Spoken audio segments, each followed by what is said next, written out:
저희들이 세대 간의 갈등 뭐 이런 이야기들을 종종 합니다. 그래서 세대를 어떻게 나눠야 될지 모르겠습니다. 젊은 세대, 기성세대, 노년세대 이렇게 나눠야 될지 어떻게 나눠야 될지 모르겠습니다. 근데 대표적으로 예를 들어서 20대와 같은 젊은이들, 또 다음에 뭐 혹은 70이 넘으신 노년세대, 이렇게 예를 들어서 좀 대비할 수가 있죠. 그러면 보통 이 두 세대 간에 나오는 얘기들은 어떤 이야기들이 있을까요? 뭐 대표적으로 20대가 노년세대를 향해서는 답답하다, 고리타분하다 이렇게 얘기할 거고요. 또 반대로 이제 노년 세대에서 요 젊은 세대를 향해서는 버릇이 없다, 뭐 이렇게 이해할 수 없다, 이렇게 이제 이런 얘기들이 나타날 수 있겠죠. 그러나 이것은 너무나 당연한 거죠. 자연스러운 것이고 이 속에서 사회가 더 건강하게 발전할 수 있고 발달할 수가 있죠. 그래서 그것이 참 좋은 면이 있습니다. 대신에 이제 서로에 대한 이해를 하는 것이 필요하겠죠. 예를 들어서 노년 세대에서는 20대와 같은 젊은 세대들을 보면서 고마워해야 되죠. 왜냐하면 이제 지금 이제 은퇴한 다음에는 그들이 이제 먹여 살리는 거니까, 사회적으로 이렇게 세금을 내서 부양하는 거니까 우리의 부양 세대지 하면서 고마우면 되고요. 대신 또 젊은 세대는 노년 세대를 향해서 내가 이렇게 잘할 수 있는 기반을 닦으신 분들, 그리고 또 그들에게 배울 것이 있어요. 내가 경험하지 못한 것들을 이미 다 경험하신 분들이잖아요. 그러니까 그분들로부터 배울 것들을 좀 배울 수 있다라면 그건 굉장히 지혜로운 방법이 될 수 있겠죠. 이렇게 서로를 이해할 수 있다면 그 사회는 더 건강하고 그리고 아름다운 사회가 되지 않을까 생각을 합니다. 예를 들어 볼게요. 우리 결혼에 대한 이야기가 요즘 참 저를 깜짝깜짝 놀라게 합니다. 왜냐하면 결혼이 점점 농담거리가 되어지고 이상하게 이해되어지는 것 같아요. 그래서 어떤 그 분은 이렇게 얘기를 하더라고요. 결혼과 죽음은 늦을수록 좋다, 이렇게. 이게 웃고 지나갈 수 있는 이야기인지 모르겠지만 좀 걱정이 되기도 합니다. 이게 실제인지 아닌지 모르겠지만 누가 이런 조크를 올렸더라고요. 주일학교에서 선생님이 아이들에게 묻습니다. 아담이 무슨 죄를 졌지? 아이들이 너무 쉽죠. 대답을 합니다. 하나님이 먹지 말라는 선악과를 따먹었어요. 선생님이 묻습니다. 그래서 하나님이 아담에게 어떤 벌을 내리셨지? 그 아이가 또 대답을 합니다. 선생님 몰라요? 하와 결혼하게 하셨잖아요. 이렇게 얘기를 했다는 거예요. 결혼이 축복이 아니고 하나님 벌이 된 거예요.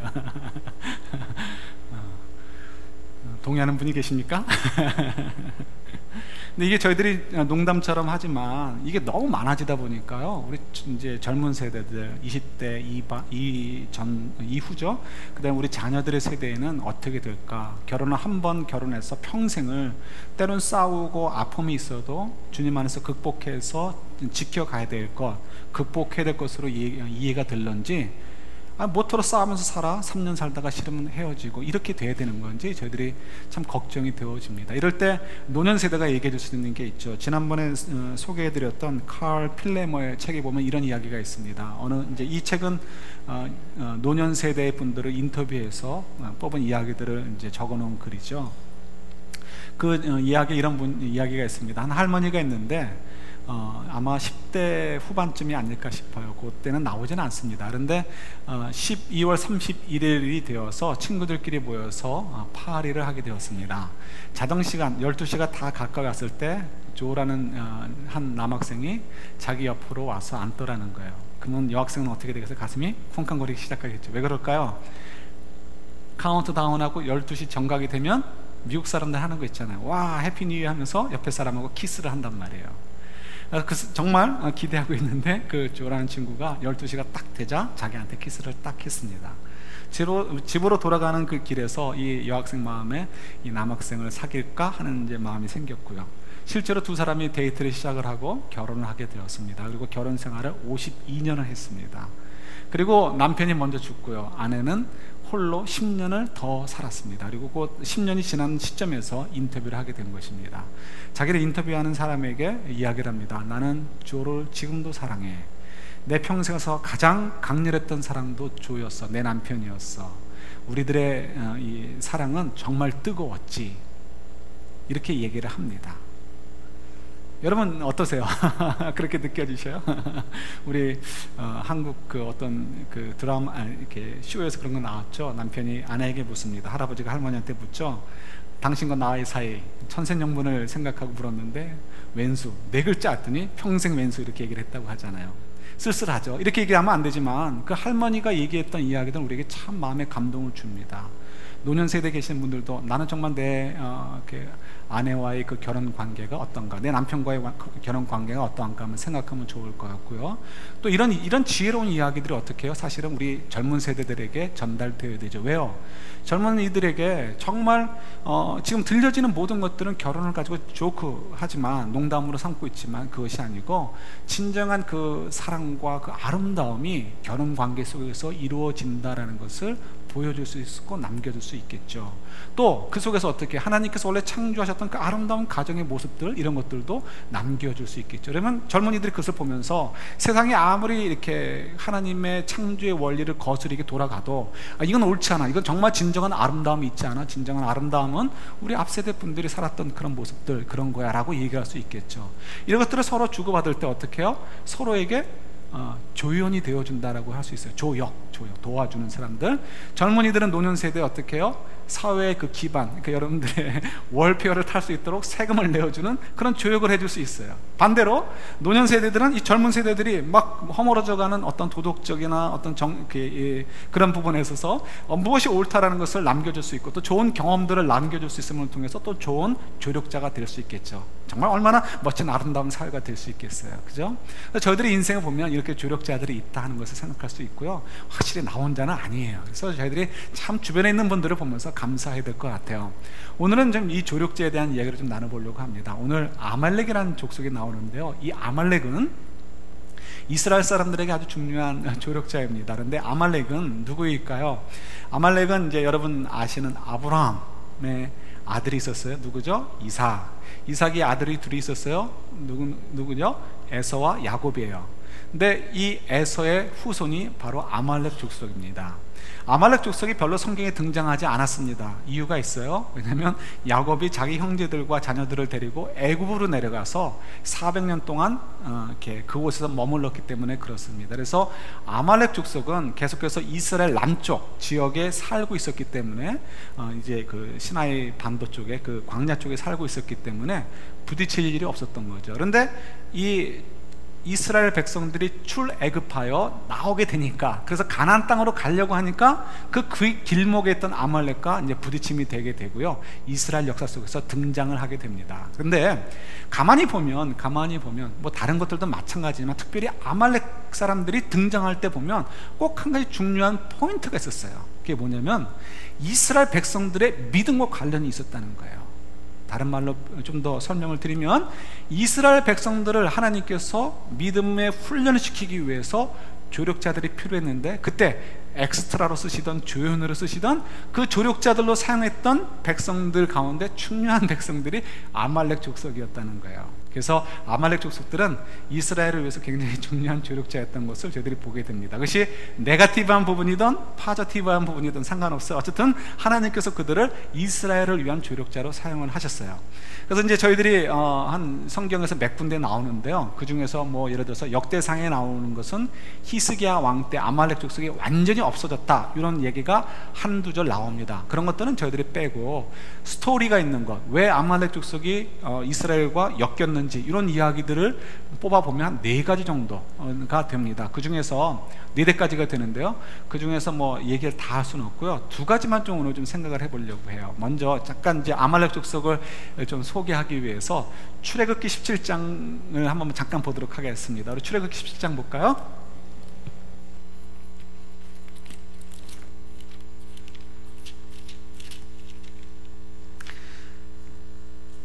출애굽기 17장 12절부터 14절까지만 보도록 할게요. 구약성경 108페이지에 있습니다. 출애굽기 17장 12절부터 14절이요. 제가 12, 13절 있고요. 14절은 여러분 같이 있습니다. 모세의 팔이 피곤함에 그들이 돌을 가져다가 모세의 아래에 놓아 그가 그 위에 앉게 하고 아론과 홀이 한 사람은 이쪽에서 한 사람은 저쪽에서 모세의 손을 붙들어 올렸더니 그 손이 해가 지도록 내려오지 아니한지라.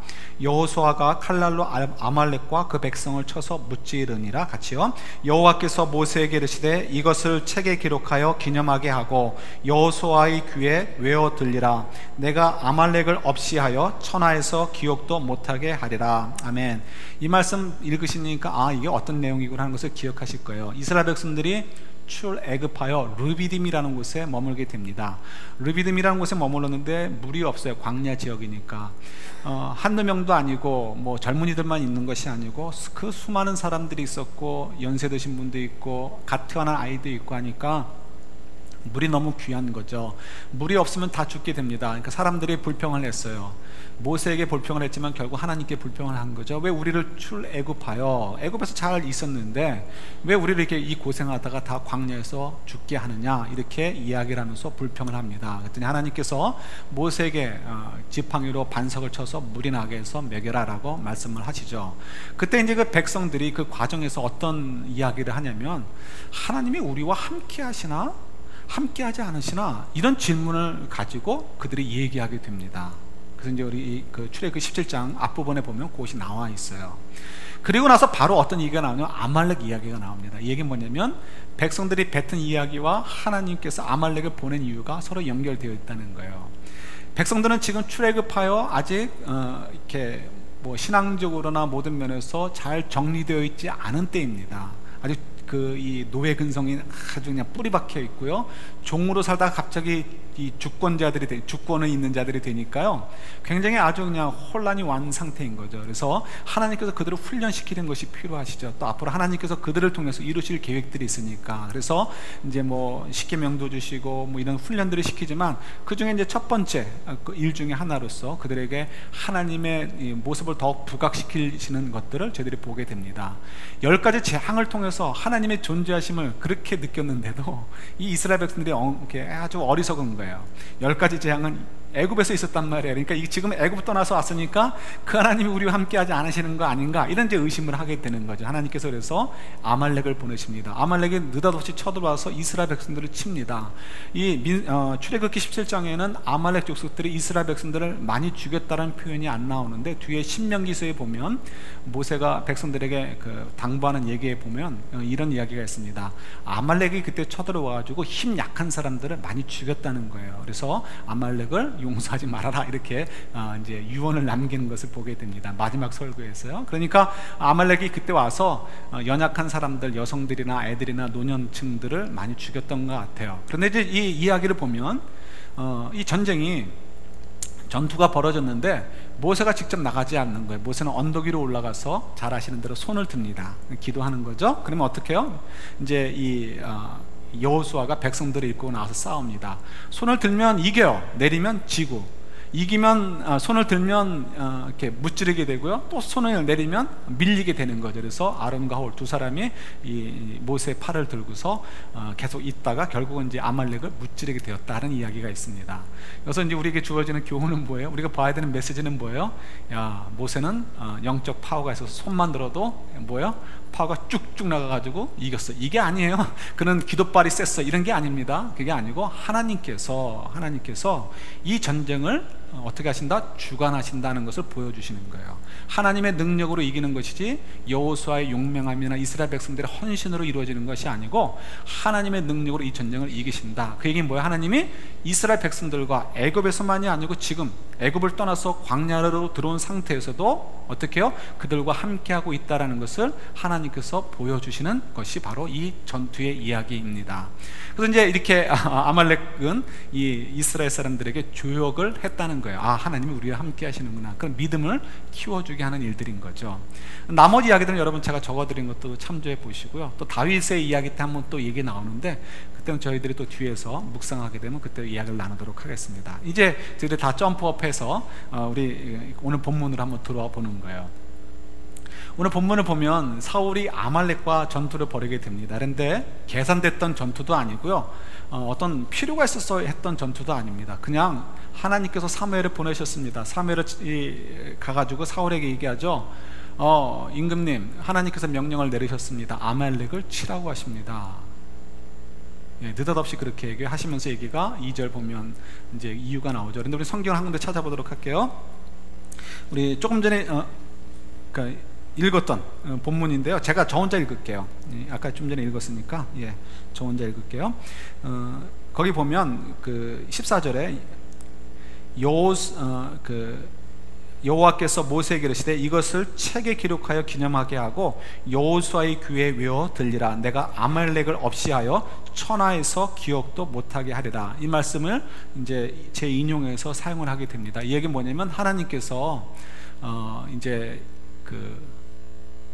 이 말씀하셨던 것을 잊지 않으시고 말씀하신 것, 약속하신 것, 예언하신 것 이런 것들은 반드시 이루신다 하는 것을 이제 보여주시는 거죠. 그래서 저희들이 왜 갑자기 하나님께서 아말렉을 치게 하시는가에 대한 이유를 생각해 보는 거예요. 그리고 또 한 가지가 붙은 게 있어요. 그건 뭐냐면 모든 생명체들은 다 죽이라는 거예요. 사람도 다 죽이고 가축이나 이런 것들 다 죽이라는 거죠. 한마디로 얘기하면 전리품을 다 불태워 없애버리라는 거예요.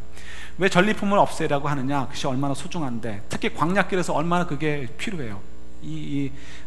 먹을 것도 부족할 것이고 마실 것도 부족하고 모든 면에서 부족할 때 어느 한 민족을 쳐가지고 그들에게서 많은 재산을 뺏는다는 건 굉장히 큰 의미가 있습니다. 그죠? 그래서 비록 사사시대 이후니까 암만 해도 좀 더 settle down, 그러니까 잘 정착한 때라 할지라도 여전히 이스라엘이 강한 나라가 아니었으니까 어떤 민족을 쳐서 전리품을 뺏는다는 것은 굉장히 큰 의미가 있습니다. 그런데 하나님께서 그걸 다 허락지 않으시는 거예요. 이유가 뭐냐면 이럴 때 이제 저희들이 헤렘이라고 합니다. 그래서 헤렘 전쟁이라고 하는데, 이 헤렘 전쟁이라는 것은 이 전쟁은 하나님께서 하시는 전쟁이고 또 하나님께서 승리를 주시는 것이기 때문에, 그래서 이 전쟁에서 얻어지는 전리품은 전부 다 하나님께 드려야지 사람들이 가지면 안 된다 하는 것을 얘기할 때 헤렘이라고 합니다.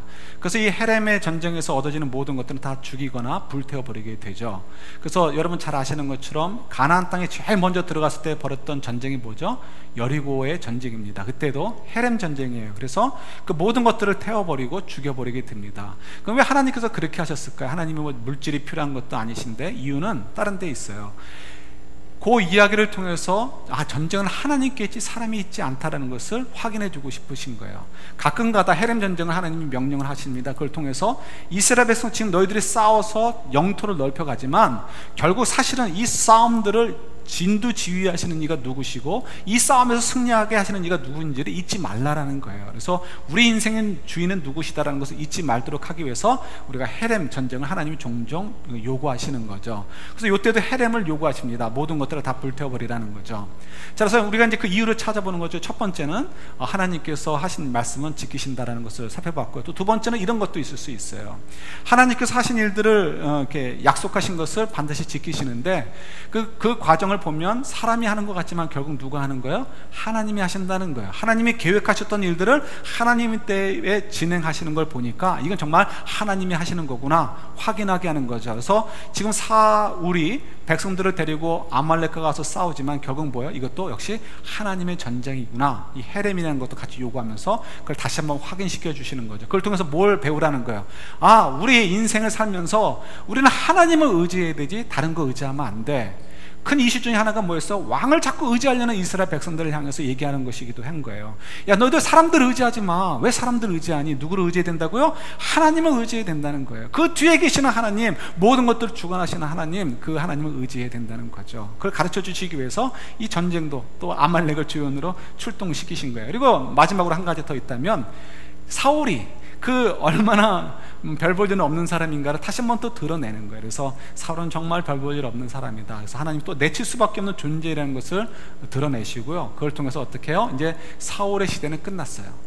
다음에 이제 다윗이 왕이 될 텐데, 그때 사울을 지지했던 사람들이 부르르 몰려가지고 사울도 하나님이 세우셨던 왕인데 왜 다윗을 우리가 섬기게 됩니까? 이렇게 얘기할 때 딴소리 하지 못하도록 하나님께서는 다윗을 세우셨고 사울을 버리셨습니다라는 것을 분명히 하도록, 그래서 다윗의 길을 예비하시기 위해서 또한 이런 일들도 버려놓으셨구나 하는 것을 저희들이 볼 수 있습니다. 자, 이제 오늘 가장 중요한 부분이에요. 여러분, 사울이 왜 하나님의 말씀을 어기게 되었을까? 이게 중요합니다. 이렇게 오늘 그 본문 바로 다음 절 한번 보실래요? 24절이에요. 사무엘상 15장 24절 한번 같이 찾아볼까요? 사무엘상 15장 24절 같이 봤습니다. 사울이 사무엘에게 이르되 내가 범죄하였나이다. 내가 여호와의 명령과 내가 백성을 두려워하여 그들의 말을 청종하였음이니이다. 이게 좀 이렇게 단어들이 참 어렵죠. 청종했다, 그러니까 들었다는 거죠. 누구의 얘기를 들었기 때문에? 백성들의 말을 들었다는 거예요. 왜요? 무엇 때문에? 백성들이 두려워서. 왜 두려웠을까요? 백성들도 하나님의 말씀에 순종을 했어요. 순종을 해서 아말렉 사람들을 두려워하지 않고 싸우러 나갔어요. 나갔는데 막상 싸워서 이기고 나서 보니까요, 아말렉이 가지고 있는 게 너무 좋은 거예요. 거기 예를 들어서 구찌 핸드백이 있었어요. 그럼 그걸 보고서 우리 와이프가 이거 사달라고 그렇게 바가지 긁었는데 이거 슬쩍 갖다 주면 얼마나 좋을까, 그죠? 그런 생각들이 든 거예요. 그래서 죽이지 않고 좋은 것들을 숨기고 갖고 오게 되는 거예요. 근데 뭐 들킨 거죠. 사울이 묻습니다. 이거 왜 갖고 왔습니까? 사무엘이 물을 때 사울이 대답하는 거예요. 백성들이 무서워서요. 왜 백성들이 무서웠을까요? 그때 왕이 리더십을 제대로 발휘하지 못했냐는 거예요. 이유가 있죠. 여러 가지 이유가 있지만 이미 뭐예요? 사울은 지금 리더십이 흔들려진 상태예요. 회복하기 힘든 상태만큼 무너져 있는 상태예요. 왜 그랬을까요? 앞에 바로 앞 사건만 봐도 우리가 이해할 수 있어요. 우리 13장과 14장을 보면 어떤 일이 지난주에 있었죠? 블레셋과의 전투가 있었어요. 그때 사울이 리더십을 제대로 발휘하지 못했어요. 엉뚱한 명령을 내렸어요. 무슨 명령을 내렸어요?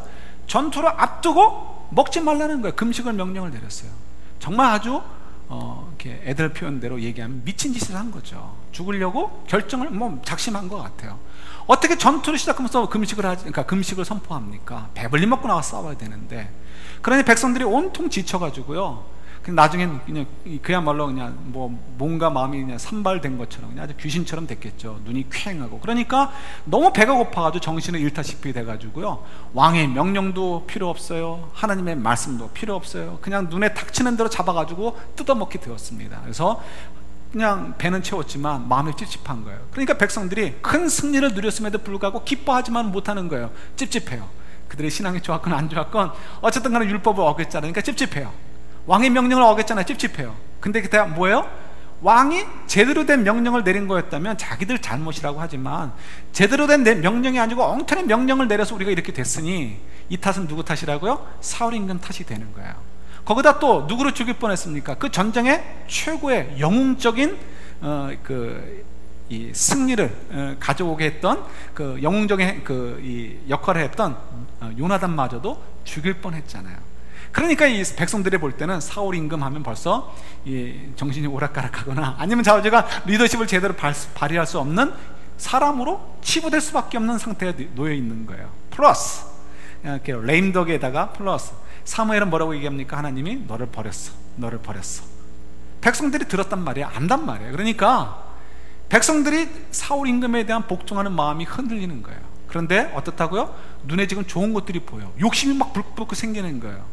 예전 같으면 사울 임금 눈치 봐가지고 그런 거 행동 못할 수도 있고요. 사울 임금이 노 하면 끝날 수 있는데 이제는 네가 우리의 요구를 노할 거야? 이런 식으로 압력이 되어지는 거예요. 그러니까 사울이 그들의 모습을 보고서 어떻게 해요? 물러설 수밖에 없는 거예요. 자기가 내세울 게 없는 거죠. 이런 역사서를 보면 이런 얘기들이 많이 있어요. 이렇게 터키의 그 콘스탄티노플, 이스탄불이죠. 무너질 때도 그때도 이슬람 왕이 군사들의 눈치를 보면서 마음껏 노력하도록 이렇게 풀어줍니다. 그런 이유들이 다 거기 있는 거예요. 그러니까 어쨌든 간에 이제 사울이 그렇게 된 거죠. 무엇 때문에요? 백성들의 욕심, 그 욕심 때문에 눈이 변하는 것을 보고서요 두려워한 거예요. 이들이 혹시라도 반란을 일으키면 어떡할까? 이들이 혹시라도 나를 왕으로 인정하지 않고 나를 무시하고 흔들어 버리면 어떻게 될까? 나는 그야말로 끝나는 거네. 이런 겁이 난 거예요. 그러나 그때 그가 뭘 기억했어야 돼요? 뭘 두려워했어야 돼요? 백성들의 요구를 기억하고 백성들의 눈빛을 두려워할 것이 아니고요, 하나님의 명령을 기억했어야 되고 하나님을 두려워했어야 되는 거예요. 그럼에도 불구하고 그는 잘못 선택을 해서 결국 전쟁에서 이겼을지 모르지만 그건 하나님의 그 계획 속에서 이루어지는 일들이고요, 그의 인생은 실패하는 인생으로 더 깊은 나락 속에 떨어지게 되는 것을 보게 됩니다. 저희들의 인생을 살면서 우리들도 하나님께서 조력자들로 많이 줍니다. 이 사회생활에서 여러분들이 젊었을 때는 노년 세대 분들을 여러분들의 조력자로 주셨고, 또 여러분들이 노년 세대가 된 분들은 이 젊은 세대들이 여러분들을 조력할 수 있도록 그런 조력자들로 주셨죠. 그것들만이 아니고 지금도 저희들이 가정이든 가족이든 혹은 또 뭐 회사 동료이든 혹은 이 사회 속에서 함께 만나는 사람들이든 성도들이든 다 조력자들이죠. 그런 것만이 아니고 여러 환경도 있을 수 있고 우리 감성도 우리의 조력자가 될 수도 있습니다. 어떤 조력자요? 우리가 삶을 풍요롭게 하는 것의 조력자가 아니고 그런 면에서도 조력자가 될 수 있지만 정말 우리 인생이 바르게 살 수 있도록 도덕적으로 바른 게 아니고 후회되지 않는 인생, 성공적인 인생, 하나님이 기뻐하시는 인생을 살 수 있도록 돕는 그런 조력자들을 주셨다는 거예요. 예를 들어서 어떤 분의 성품은 굉장히 좀 이렇게 둥글둥글할 수 있습니다. 그래서 사람들과의 관계가 편할 수 있어요. 대신 그런 분들은 조금 우유부단할 수 있어요. 어떤 분들은 굉장히 냉철합니다. 그래서 이렇게 결정도 팍팍 할 수 있고 추진력도 있어요. 대신 뭐가 안 좋아요? 사람들의 관계가 좀 껄끄러울 수 있습니다. 이런 것들은 어떻게 해요? 그 사람에게 있어서는 그 성품에 있어서 아말렉이 될 수 있는 거예요. 그럴 때 우리가 이제 그 아말렉을 어떻게 처리하냐가 문제예요. 나는 원래 성품이 이러니까 이렇게 하지 내 생긴 대로 사는 거지. 이거는 뭐예요? 아말렉을 두려워하는 것과 똑같은 거예요.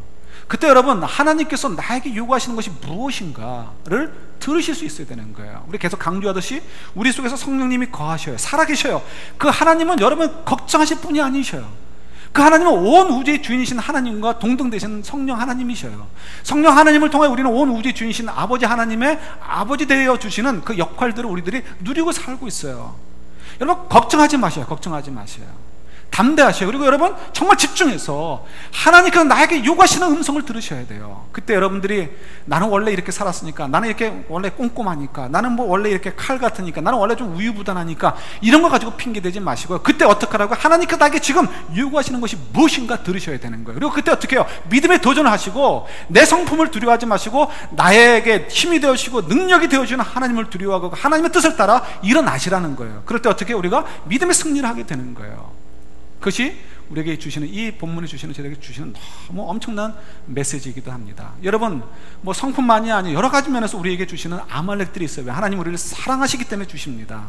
그러나 그때 그 아말렉을 절대 두려워하지 마십시오. 아말렉은 우리를 죽이고 살리는 자가 아니고 우리의 조력자에 지나지 않아요. 우리들의 인생을 위한 엑스트라에 지나지 않아요. 정말 중요한 건 뭐예요?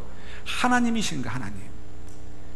우리가 변하기 쉽지 않은 부분들이 너무 많이 있습니다. 그런데 여러분, 하나님의 사랑을 찬양하는 것만큼, 오늘도 하나님의 사랑을 참 찬양했는데요, 여러분 하나님의 사랑에 대해서 걱정하지 마세요. 아까 르비딤에서 이스라엘 백성들처럼 두려워하지 마세요. 하나님이 우리와 함께 하시나 안 하시나.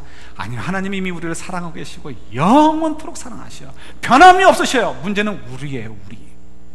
근데 우리가 왜 자꾸 넘어져요? 하나님께서 우리로 하여금 하나님의 사랑 속에 더 살도록 조력자를 주시는데 그 조력자를 보면서 두려워하면서 이렇게 된단 말이에요. 그러지 마시고 그때마다 여러분 어떻게 해요? 두려워하지 마시고 이 모든 것들을 합력하여 선을 이루게 하실 하나님의 사랑을 보시면서 일어나시길 바랍니다. 그래서 저희들의 삶이 정말 사울처럼 실패하는 인생이 아니고요, 하나님의 능력으로 말미암아, 하나님에 대한 믿음의 고백으로 말미암아 승리에 가는 저희들이 될 수 있기를 우리 주님의 이름으로 축원합니다. 아멘.